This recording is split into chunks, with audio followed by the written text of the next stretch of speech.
Hi everybody, this is Ramya here.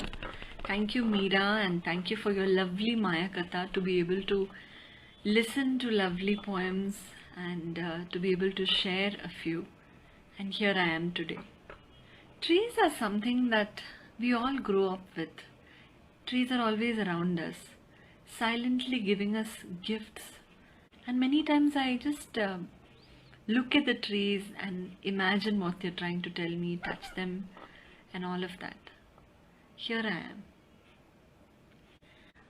To begin with, I want to just quote a line from the Tirukural or the sacred verses written by the Tamil poet Valluvar. Please excuse if I've made any mistake, but Marundagit Tappa Marattattral Selvam Perundagai Kan Padin, which means that the wealth of a generous person, of a person with a big heart, is like medicine, can heal one and all. He's like a herbal tree. She's like a herbal tree that can heal one and all. A poem that came to me a few days ago. Thought I'll read it out to you. Once there was a little girl who loved a gulmohar tree. She marveled at this wonderful creation that was growing wild and free.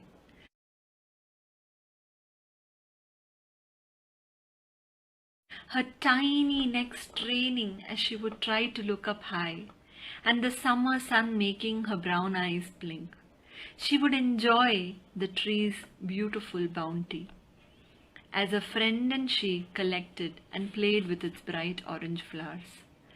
Seasons passed, years passed, life passed by too. People, places, trees and all, like they do from a running train's window.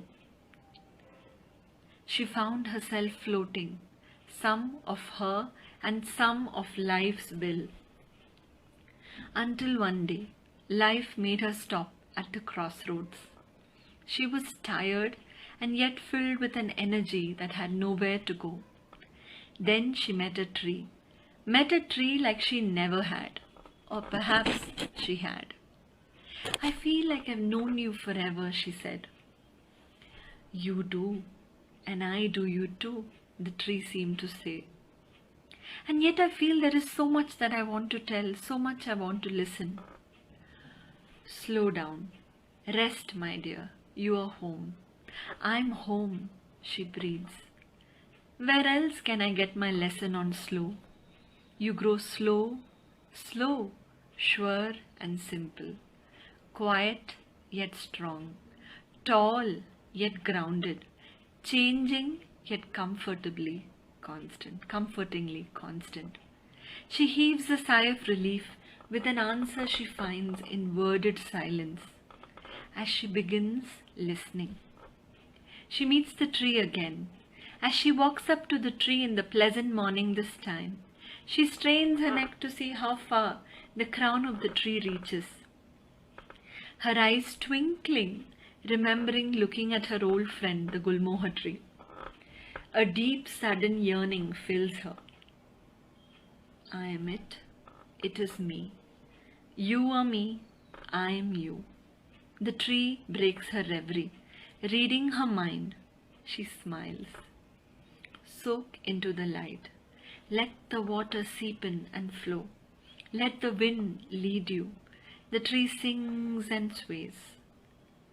She begins to sing and sway too. It lingers with her far longer. I'll see you soon. Life comes to her again. Her heart feels a flutter. Unknown to herself, she's strangely slow. Days pass. She goes back to the tree again. You waited for me, she says. You never left me, my dear, says the tree. She bends down, picks them, the sweetly scented yellow flowers, and blows them into the air and smiles.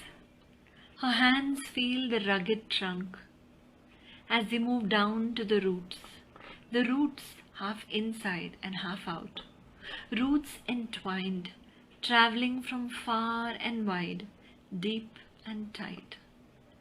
Trust me, believe, be you. Reach out and lean on.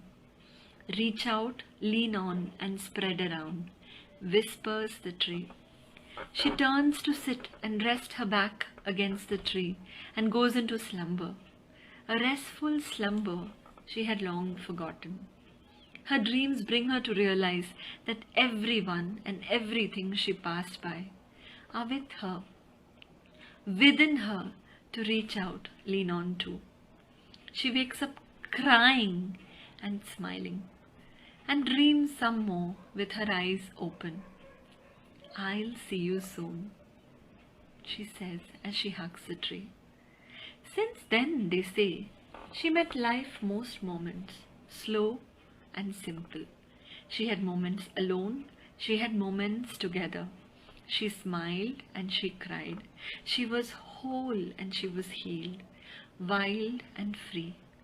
Her heart was full and filled with room. She soaked in the sun, drenched in the rain, and embraced the wind. She was filled with wonder. She was willed by hope. She sang and swayed, dreamed and danced. She was her, spreading and radiating, deep and wide, high and low. And then one other day, she went running to the tree with a childlike prance. It was her turn to whisper, I know they're right, and you, my friend, are right too. There's magic. I just needed to believe and look for it. I'll see you soon. Thank you. Moving on to a Marathi poem from the book called Zadanchi Gani आणि झाडांच्या गोष्टी.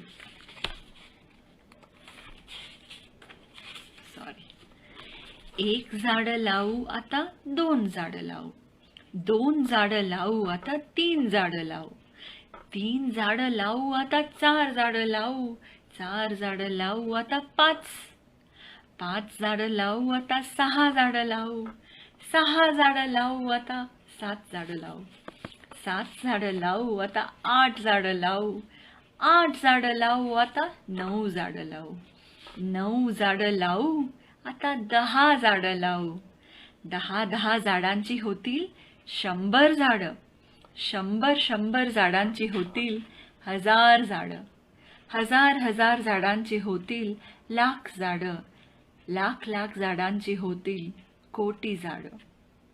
झाडं कोटी कोटी त्याच्या फांद्या कोटी कोटी, फांद्या कोटी कोटी त्यावर पानं छोटी मोठी, पानांतून पक्षी गोड गाणी गाती, गाण्यांतून जुलती नवी नवी नाती. आई बाबा, भाऊ बहिणी, हिरवी हिरवी धरती, मित्र मैत्रिणी, हिरव्या हिरव्या धरती संगे आमुची मंगल नाती. So that was a very sweet poem about trees and our relationship. And it also reminds me of this song that I always like to sing when I'm in a group. I just thought I'll finish with that. You can feel free to join with me. I'm very grateful to the storyteller who inspired me to do this. इतना बड़ा पहाड़, इतना बड़ा पहाड़, पहाड़ पे पेड़, पहाड़ पे पेड़, पेड़ की टहनियाँ, पेड़ की टहनियाँ, टहनियों में पत्ते, पत्तों में घोंसला, घोंसलों में घोंसले में चिड़िया, चिड़िया के चूजे, और हरियाली इधर उधर, हरियाली इधर उधर, हरियाली इधर उधर. Wishing you the best. Take good care. Wishing you lots of haryali, lots of happiness. Take care. Bye.